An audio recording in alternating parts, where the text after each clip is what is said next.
Hello, Cleveland, and welcome back to another edition of the Dogland Podcast. I am your host, Jackson McCurry, and joining me on this episode is my co-host, Anthony Jokey. Anthony, how are you, buddy?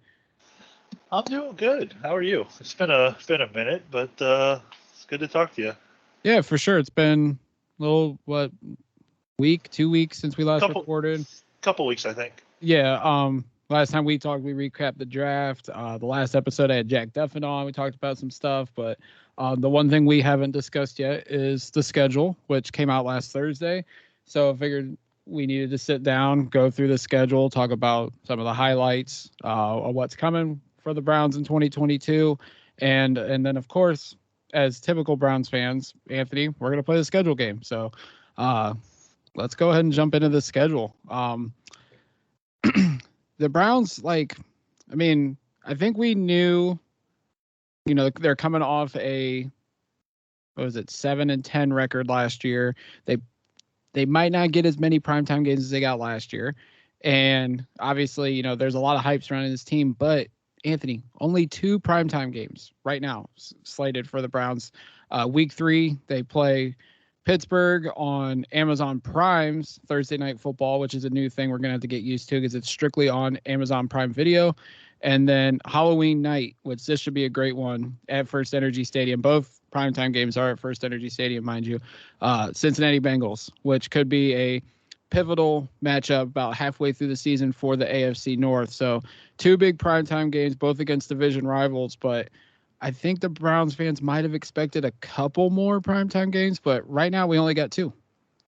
Yeah, well, there are those two to be determined games. The start times later on in the year, so those could definitely be primetime ones, especially being against Baltimore and Pittsburgh later on. But it's not surprising to me because they went into last year with quite a few, and when you have a disappointing season,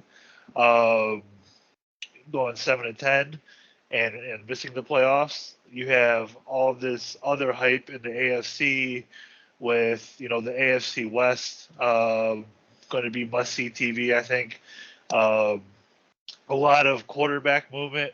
Russell Wilson going to the Broncos, and then you have all these young stars too. Like the Josh Allens and the Patrick Mahomes and Justin Herberts of the world. Those are teams that people want to see more than the Browns at the moment, and that's perfectly fine with me. I don't mind if we don't have 5 or 6 or whatever the maximum primetime games is.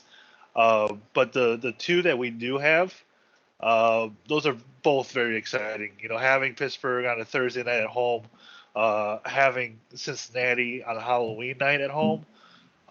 Those are just going to be a couple of crazy atmospheres. So if those end up being the only 2 primetime games we have this year, that's fine. Those are 2 really good ones. And I'd be more concerned, having just playing a regular schedule and making the playoffs as opposed to having primetime games. But having those 2, those are the ones I'm really excited about.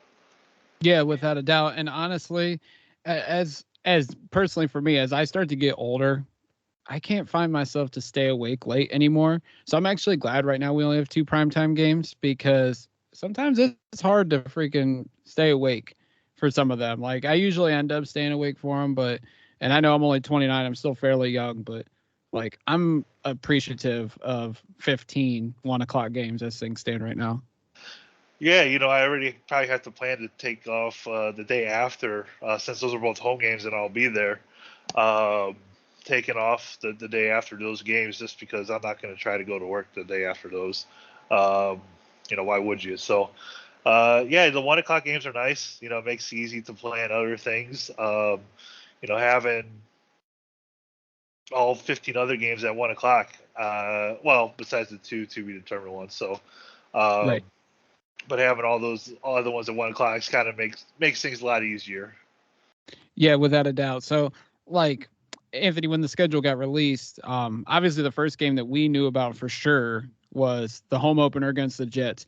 But if you look at the first 4 matchups for the Browns, and I know we still don't know the status of Deshaun Watson. He is meeting with the NFL officials this week, which kind of makes you think their investigation is getting towards completion. But you look at these first 4 games, they open up on September 11th at Carolina, which theoretically could be if Carolina still wants Baker Mayfield and the Browns can pull off a trade with Carolina, could be Baker versus either Deshaun or Jacoby Brissett or whoever. But still, Baker versus the Browns could be an exciting week 1 matchup to kick off the season. But they play the Panthers week 1, the home opener week 2 against the Jets.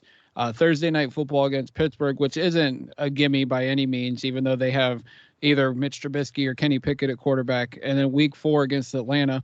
A lot of Browns fans have said this, and I kind of agree. There's a chance the Browns could start the season 4-0. Now, every NFL game is tough, no questions answered, or no questions asked about that. But these are 4 teams that the Browns are obviously better than both sides of the ball. I mean, there's a chance they can go 4-0. I would say at least 3-1 because they're better than the Panthers, who their coach is on the hot seat, their quarterback position's in flux. The Jets are the Jets, even though they had a great draft, and you would expect Zach Wilson to take a leap in year 2. We've already mentioned Pittsburgh, but Atlanta, they're in a transition. Marcus Mariota is their projected starting quarterback. They've loaded up with weapons around him, but the Browns are better than all 4 of these teams, and theoretically they could go 4-0 in essentially the first quarter of the season.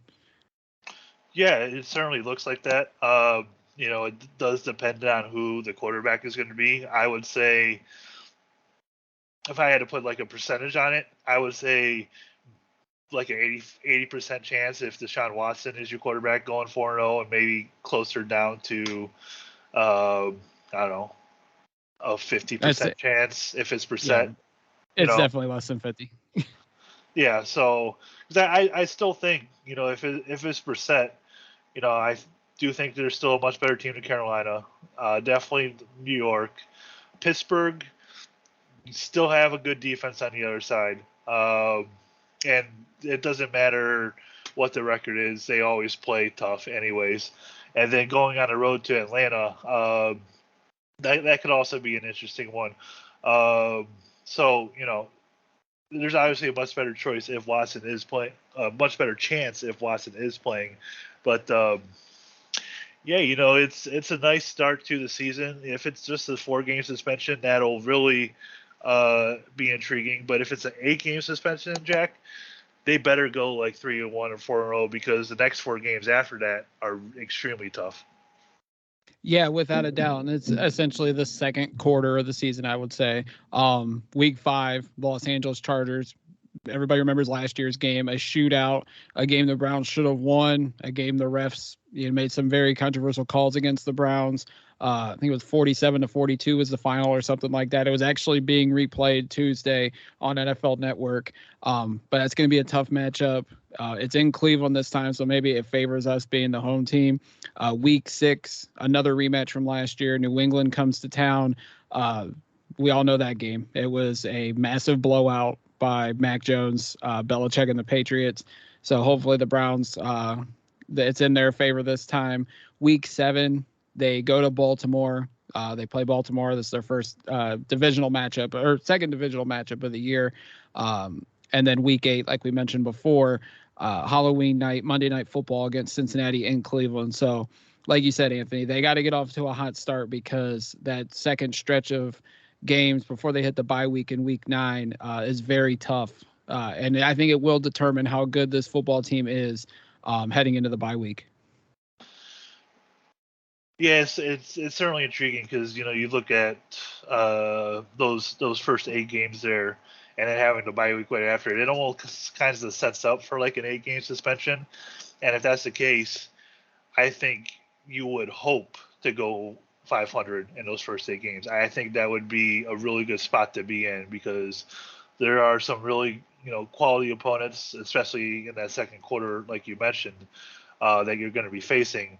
So if it's Brissett back there for those first 8 games, going 500, I think would be a win for this team going into the second half of the season, where the schedule does get tougher. But theoretically, if it's an 8-game suspension, you'll have Deshaun Watson, and if you have Deshaun Watson, there's only a couple quarterbacks on that list in those last 9 games that are better than him. So, you're probably gonna have the best quarterback on the field, a really good defense, and you would hope uh, that they'd be able to.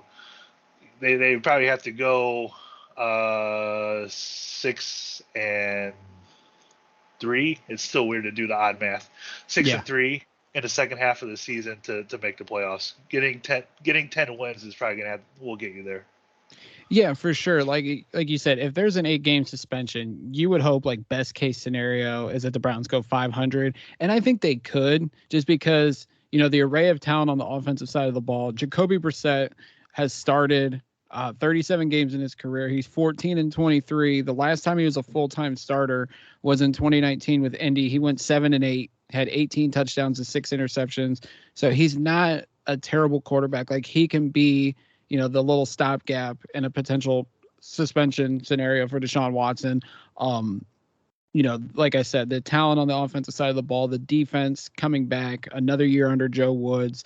The defense should take another step forward. I think if any indication from the second half of last year, that if they can be a 500 team by the time Watson comes back, then who knows what will happen in that second half of the year. And we mentioned the bye week is week 9. The first game post bye week is week 10 at Miami. Another tough game because, Miami should take a step forward. A new head coach and Mike McDaniel coming from San Francisco. They have surrounded Tua with weapons. They've been building through the draft and free agency. But in this third quarter, essentially, Anthony, they got Miami. They got to go to Buffalo, which I think is their toughest matchup of the season because we all think. I think Buffalo is probably the best team in the AFC right now as things stand. And then week 12, Tom Brady's potentially his final trip to Cleveland as Tampa Bay comes to town Thanksgiving weekend to play the Browns. And then week 13, they have to travel to Houston to face the Texans, which could be an interesting matchup if Deshaun Watson is available. We don't know how long the suspension will be, but his return to Houston, it's going to be a big matchup, regardless of how good or bad the Houston Texans are, just being Watson's first trip back to Houston potentially. Yeah, coming out of the bye week, certainly no favors to us, right? Going down to Miami, Buffalo, the weather could certainly kind of wash out that game, and it could be, 0 degrees and 2 feet of snow on the ground in late November. Coming home to Tampa Bay, obviously another really tough team, and then like you mentioned, to Houston. So coming out of the bye week, it's going to be extremely important for this team if it's a 8-game suspension and Deshaun Watson makes his first start on the road in Miami. It's important that they have everything put together. You can't come out of the bye week and falter and lose like 2 out of those 4 or 3 out of those 4.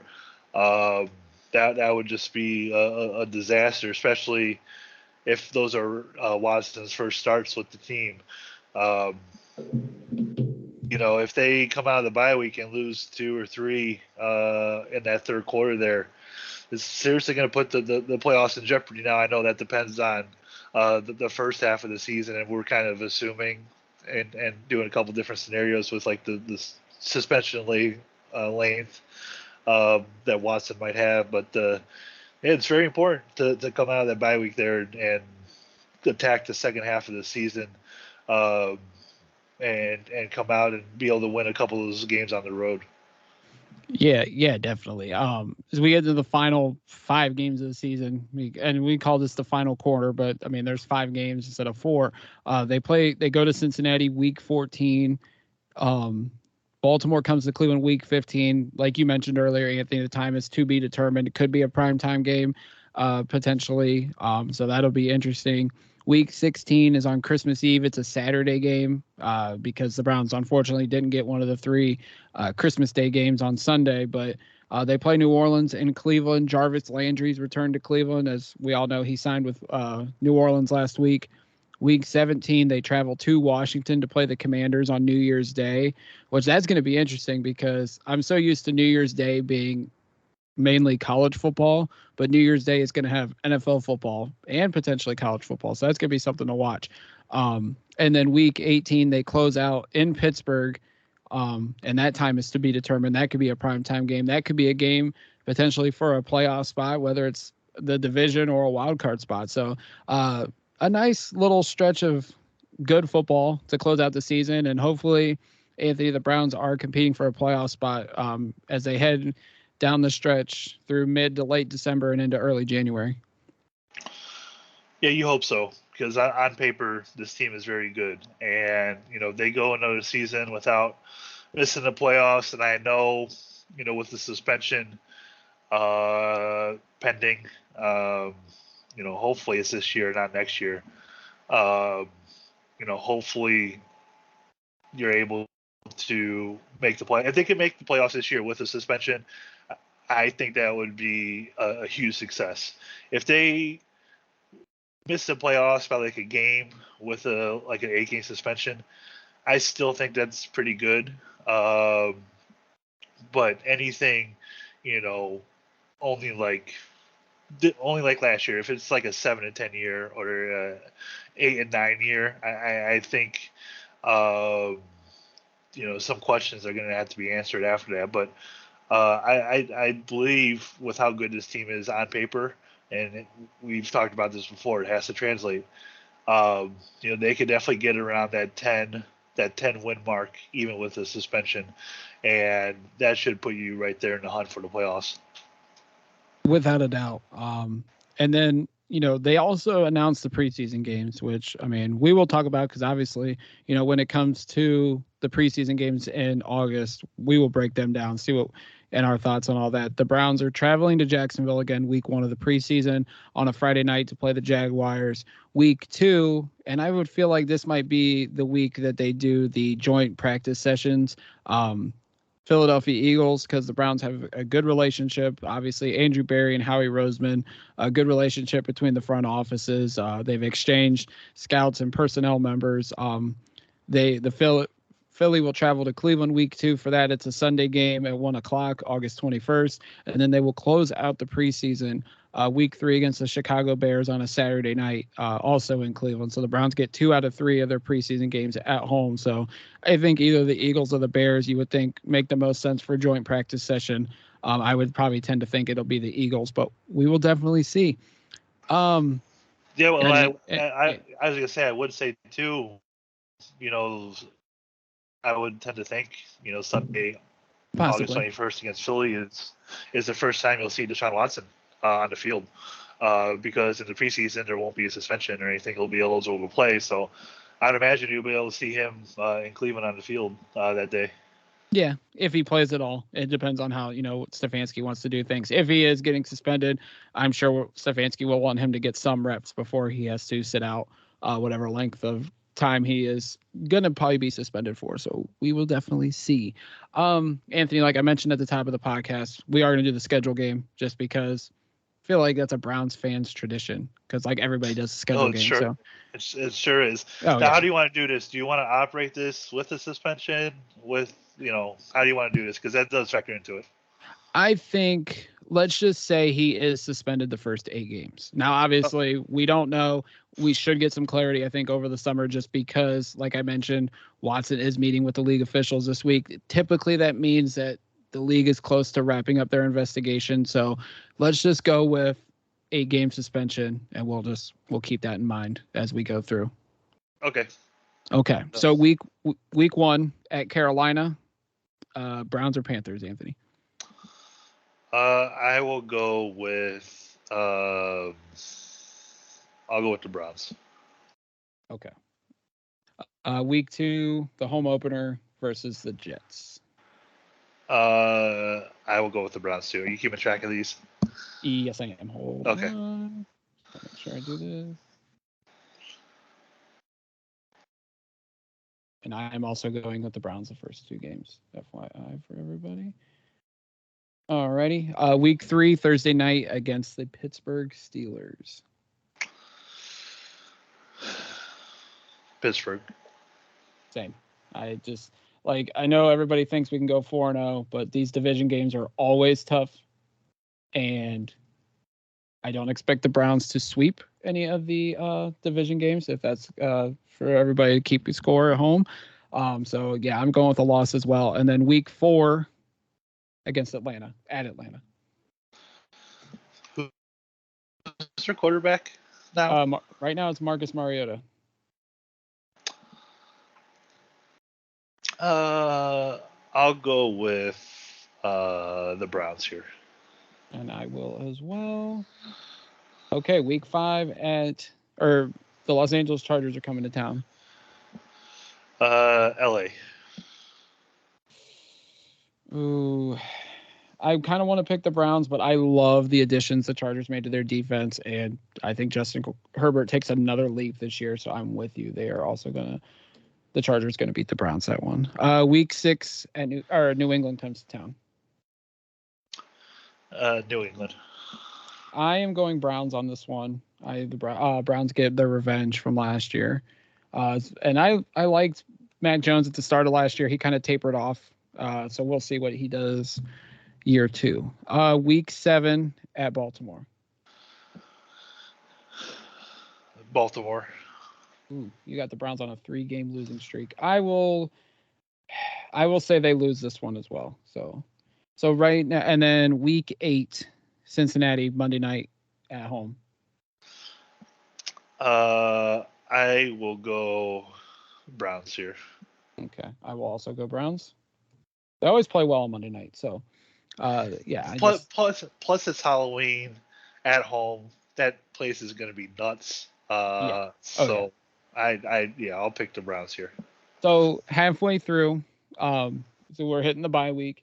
Anthony has predicted the Browns to go 4-4. I have them at 5-3 right now. So I feel like either way, Anthony, we got to feel pretty good. If the Browns if they're 4-4, 5-3, and Watson's out the first 8 games, I would feel pretty good about this team. Yeah. For being 500 after those first 8 games, I mentioned earlier, it would be a huge success. And Jacoby Brissett made all the money in the world.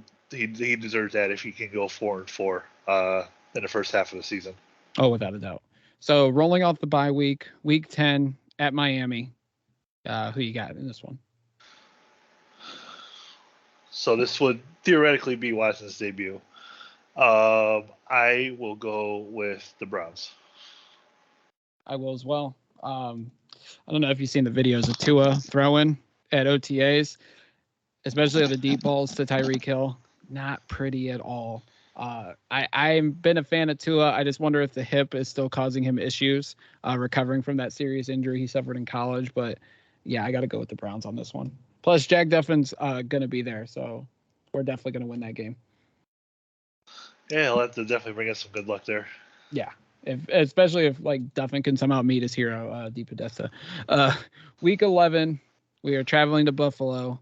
It's late November. Who knows? Like you said, who knows what the weather's going to be like up there? But this is a big time matchup. So who you got in this one, Browns or Bills? I will go. I'll go Buffalo here.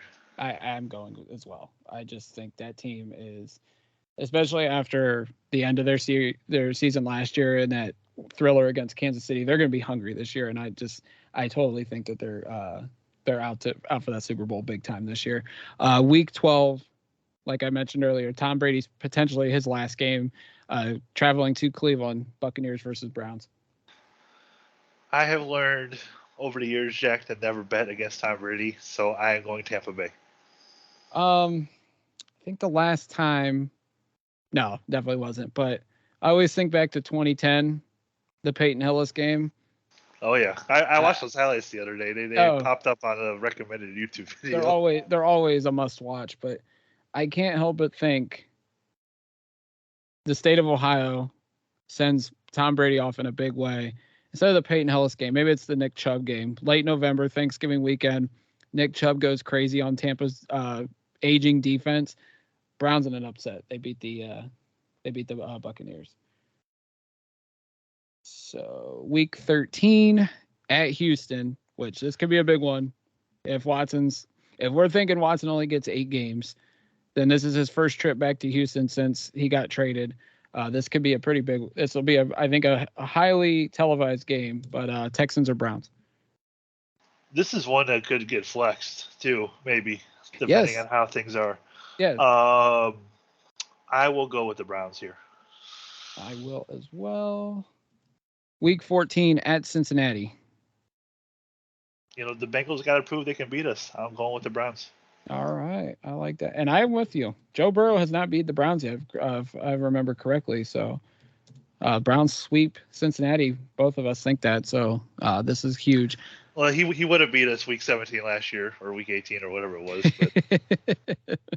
was. Week 15, Baltimore in Cleveland.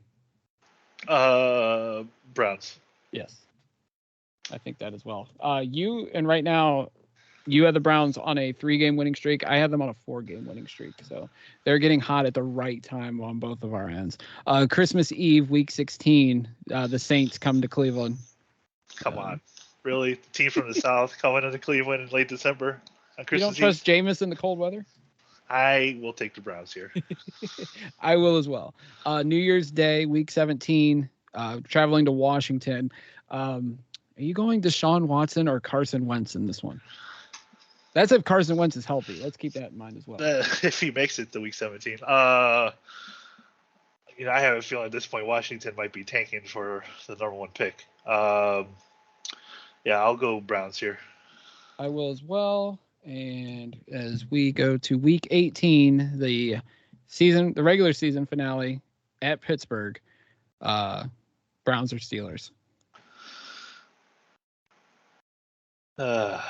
We have snapped the curse of Heinz Field, so that's true. But I will go Pittsburgh again. Okay. I will. God, you know what? This could be. After being so hot on the streak to the playoffs, I'll take one loss. You know what? I will too, because I have them riding a 6-game winning streak going into this week. So, and the Browns might be benching theirs. They might not be playing their guys. We might be seeing Jacoby Brissett one more time at the end of the season as we rest our guys up for the playoffs. Jacoby Brissett against Trubisky? Or Pickett. Who knows? Yeah. Oh, yeah, that'll be interesting. We'll see. Let me tally this up real quick.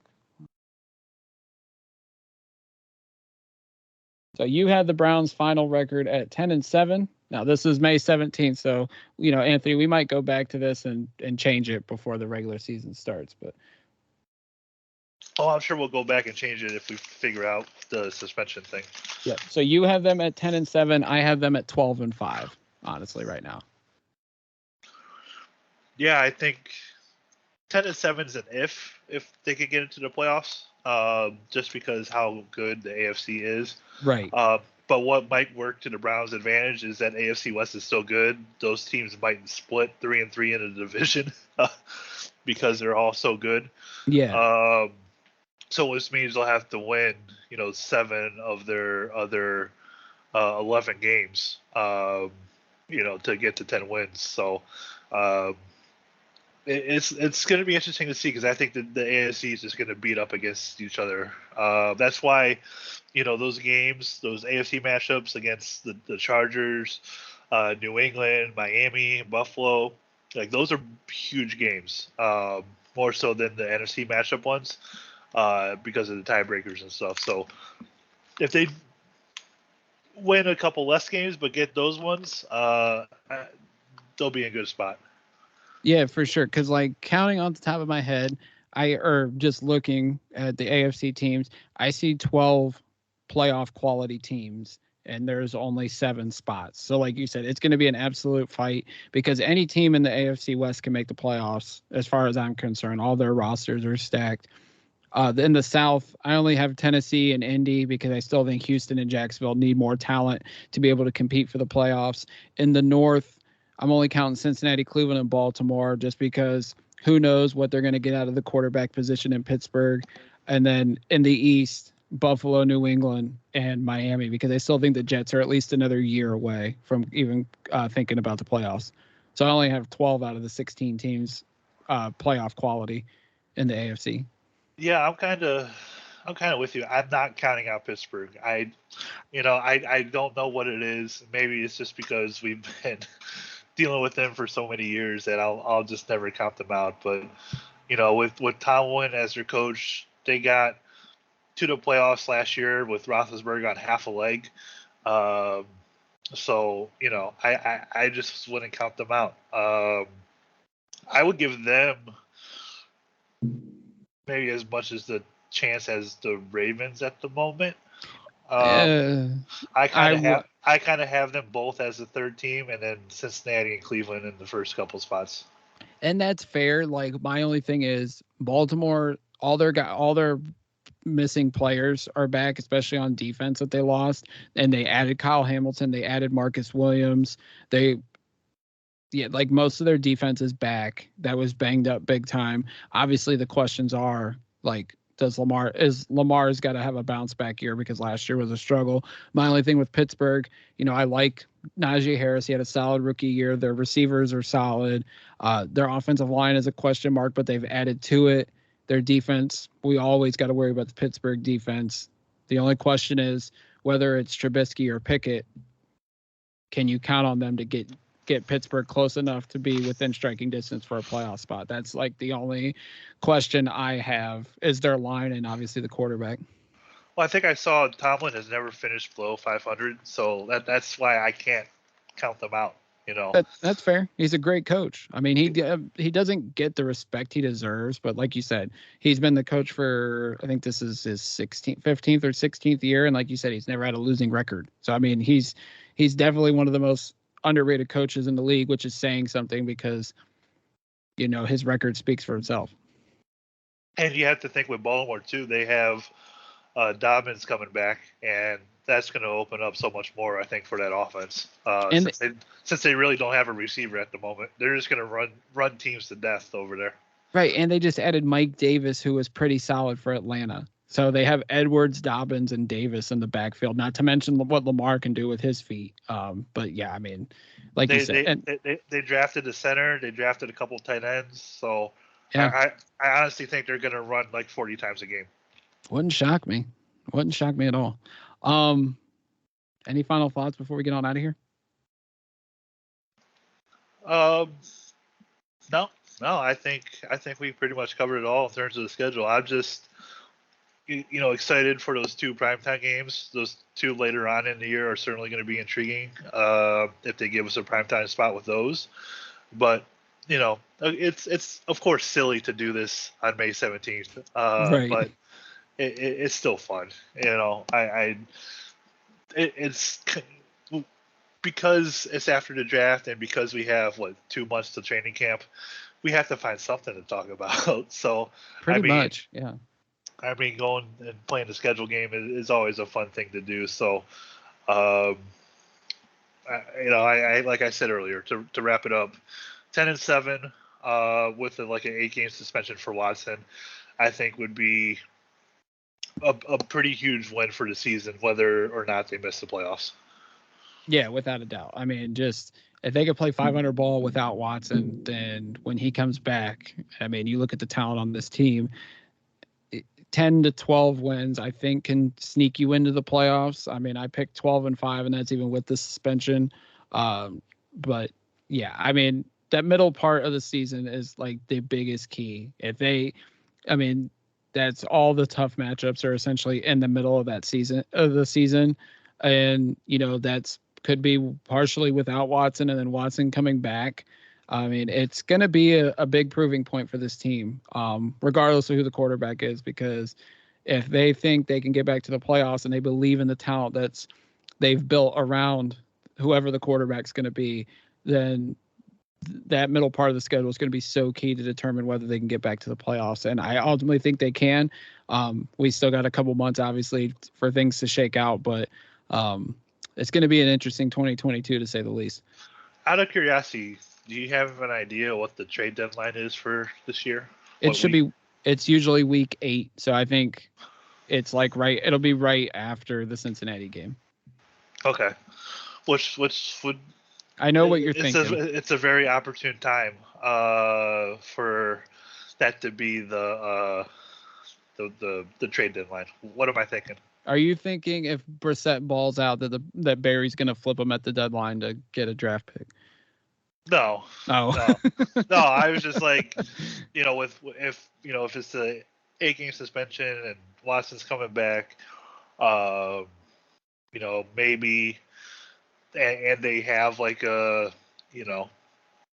they somehow win like 5 or 6 games with Brissett before he comes back, I can see them trying to add as many pieces as possible to go on a Super Bowl run at that point.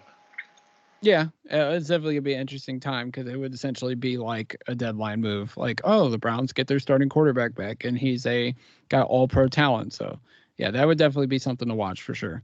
Would that be like how Shapiro used to tell us how getting somebody back from the injured list was like trading for a player and not having to give up anything at the deadline? Oh yeah, that's definitely how it is. I mean, I that's a fair analogy to make, and I don't disagree with that at all. That was a very sarcastic tone, by the way. Oh, just shut up. You want to make your Anthony. I just couldn't stand when he would do that. Like, I don't know. I mean, he wasn't wrong, but I get your sarcastic outlook on it. Yeah. For many years he did that. So to wrap things up, you guys can follow Anthony on Twitter at Anthony Joki. Joki is Joki. You can follow me on Twitter at Jack McCurry08. And also follow the Dogland on Twitter at the Dogland, as well as check us out on Facebook and drop us a like. If you're listening to us on Apple Podcast or Spotify, leave us a review. Anthony, you and I have both had to laugh because checking the reviews, we got a very interesting one over the weekend saying that we whine a lot and we need to just quit doing podcasts. But this is episode 303, and I don't think we're stopping anytime soon. So to all the lovers and haters out there, thank you. Yeah, if we don't stop after the 0-17 or 0-16 season, we're not stopping. So enjoy. For sure. Enjoy it. And as always, until next time, go Browns.